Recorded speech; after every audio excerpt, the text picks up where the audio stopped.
Oh, thank you.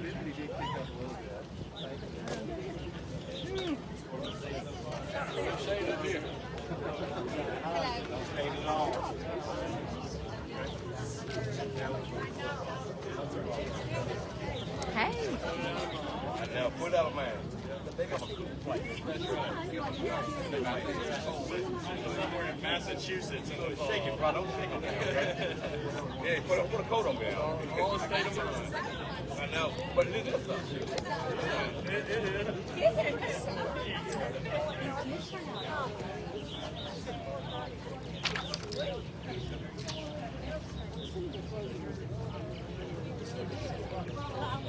When I came up early, they were just doing it. Just realizing. Everybody, there's the drone. So everybody, we're gonna do a photo or like a. So everybody come. Hello, everyone. Do y'all want to wait till it gets a little hotter, or do you want to start now? a little bit hotter, be good. Okay. All right. Hello, everyone. I have the pleasure of welcoming everyone to this outstanding event to celebrate the 100th anniversary of our beloved Keesler Bridge. I'm Carolyn McAdams, and I'm here on behalf of the City of Greenwood and the City Council. I think we have a few of our City Council members here. If you'll raise your hand. Thank you for being here. The iconic Keesler Bridge has been the centerpiece of our city for an entire century. And I know it will continue a major part of our civic pride for many years to come. I'm in my 16th year of serving as the city mayor, and I have closed this bridge for many marriage proposals, and so far, like I said this morning, they've all said yes because no one's ever been thrown off of the bridge. Senior class photos and class reunions, and today for this outstanding celebration. The Keesler Bridge is illuminated every night with thousands of tiny white lights. We only shut them off 1 month each year in the great anticipation of our annual Christmas lights being turned on the second Friday after Thanksgiving. I want to thank Wally Rash, Executive Director of Mississippi Heritage Trust, for having your historic preservation workshop here in Greenwood. What a great way to celebrate. It's a pleasure to have one of Greenwood's most vocal supporters, Dr. Mary Carol Miller, my friend, here to speak to you about the history of this wonderful regional landmark, which was thankfully saved through collective efforts. And I'm sure she's going to go into that. So, again, I sincerely appreciate you being here, and Mississippi Heritage Trust and all the people connected with that being here. Thank you so much.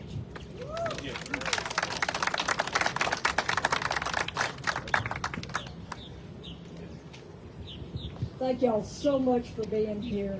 This is a special lady, isn't it? Carolyn Anderberg.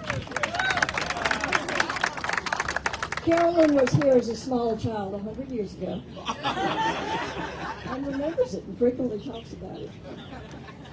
Thank y'all for coming out today on a very hot, humid afternoon, on a very special day. If y'all had been here in 1834, when this Choctaw land was sold to 3 speculators in Tennessee who probably never saw it, the land records show that they sold it within just a few days. You would have been in what was called a lush, seething hell. Now, you may feel the same way today, but none of this was developed, but they bought the land that the Choctaws told them was the highland. That's on this side, on the south side of the river. They didn't pay much attention to the land over there.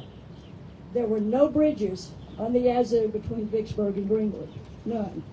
65 years later, in 1899, there were still no bridges across the Yazoo, not a one. So if you wanted to get from here to there, you took Howell's Ferry a block away, which was a life-threatening event, or you might have taken your own boat. If you had to get someplace like Intervenor, you had to take a boat down the river to Roebuck or French Bend or somewhere and find somebody to come get you. So it was 2 totally separate communities, Greenwood and the tiny village of North Greenwood. In 1899, a former mayor of Greenwood, Stage Marie, who built the old Gillette house down the street that's thankfully being renovated now. Stage Marie was president of the supervisors, and he saw the money going across the bridge. Or not across the bridge, he saw it going across the river. He saw houses and businesses developing over there, and there was no way to get to them, and he begged the supervisors to build a bridge. They didn't want to. He got frustrated. He made plans to build a toll bridge, and he would make money for everybody who went this way and everybody who went that way. And at that point, they agreed on a referendum, which barely passed, floated a $25,000 bond issue, and got Groton Bridge Company of New York to build the original iron bridge. That bridge was so ugly it didn't even have a name. It looked like an insect on stilts. It was terrifying. It had a plank floor, no sidewalks, a thin railing, and a speed limit of 5 miles an hour. But the traffic was pedestrian, horses, and wagons. If you went over 5 miles an hour, you got a $5 speeding ticket, which is the equivalent today of $192. So that did just fine for the first 20 years or so of the 20th century. In 1908, there were 20 cars registered in the city of Greenwood. So they weren't a problem. By 1924, they were a problem. Everybody had a Model T or a Dodge Coupe or a Hutmobile or something of that nature. So you had cars, you had trucks, the horses and wagons were still there, but they weren't the primary traffic. It was time for a new bridge, and nobody argued then because every trip across that old iron bridge was terrifying. So they took the old iron bridge superstructure off. You're standing right where the iron bridge was. You're standing where the planks were on the old iron bridge. They kept the planks. They put concrete and asphalt down. They built this Howe Truss superstructure, which is there for beauty, but it also helps to balance the bridge as it turns. And both the Iron Bridge and Keesler Bridge were intended to turn on the huge pier under the middle of the bridge. There was a hole in the asphalt. There was this key-like device that stayed chained to the side of the road. And 8 men would turn that key and make this entire structure swing out into the river.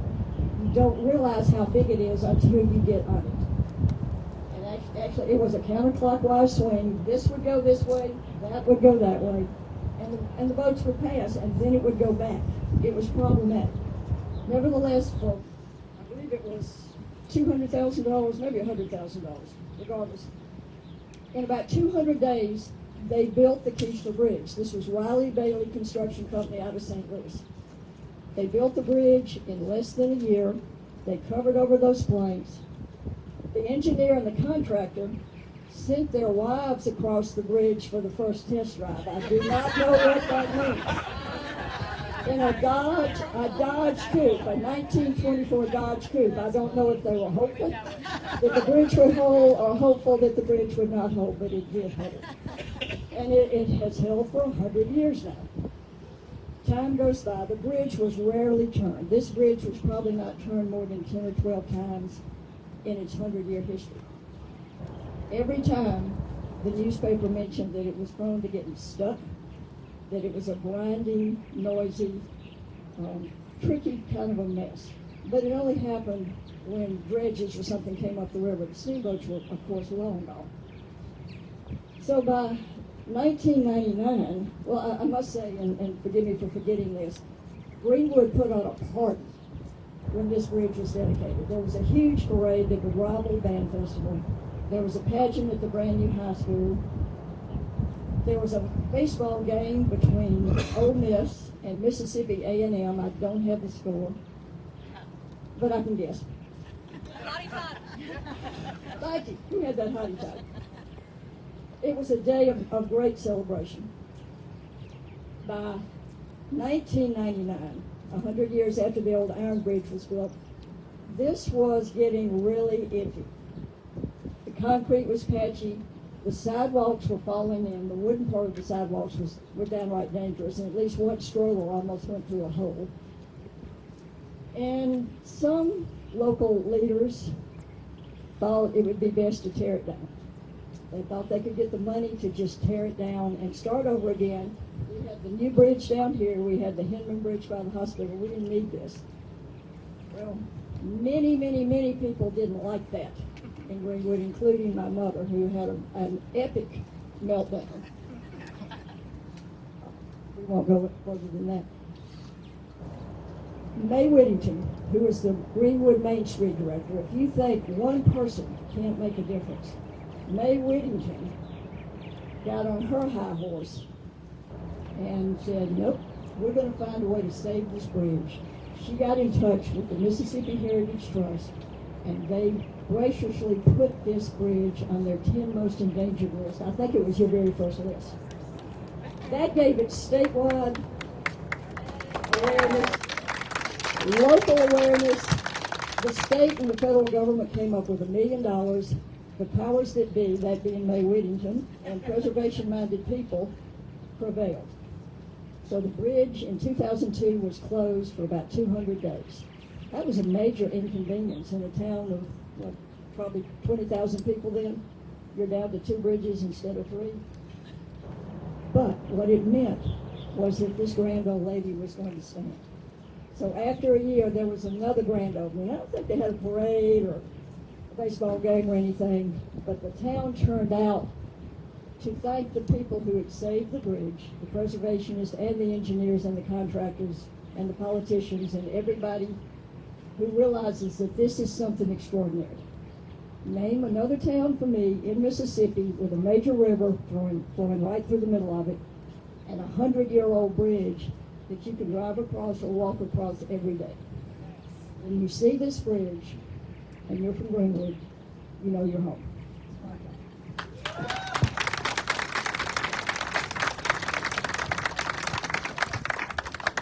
Hi, I'm Molly Rash. I'm the director of the Mississippi Heritage Trust, and I feel the love today here in Greenwood. I'm a little choked up because I'm so proud of the fact that our little organization of small but mighty preservationists had a small part to play in us being here today with this beautiful bridge. If you think about it, it was built in 1925, and it was considered an engineering marvel. It was something to be so proud of. And within 74 years, it was decided it should be hauled away as scrap. Let's not do that anymore. People like May Whittington and the dedicated preservation citizens of Greenwood said, no, we're not going to let that happen. They dug their heels in, the bridge got restored, and we're here today to celebrate 100 years rather than saying what used to be there. How many stories do we hear like that? This is what used to be there. So I just want to say thank you all for what y'all have done to beautify and save the historic fabric of your city to make it so special. And I just love being here today with y'all on this wonderful celebration. Thank you. We're all headed to the Olympian. So I don't know if our picture's done. We're getting a drone shot. Chandler, are we good? Do you want the group to actually face the camera? I'll get in front of the bridge and let him. Okay, let's go hang out over the bridge and we'll get our drone shot, and it's going to be on the cover of our journal, and I hope y'all are all members and get our journal.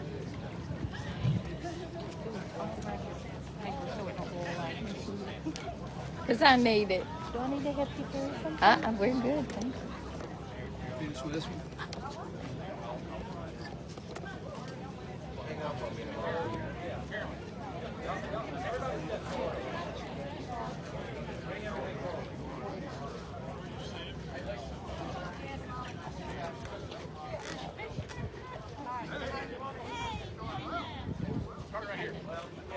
Everybody, bring the whole group forward a little bit.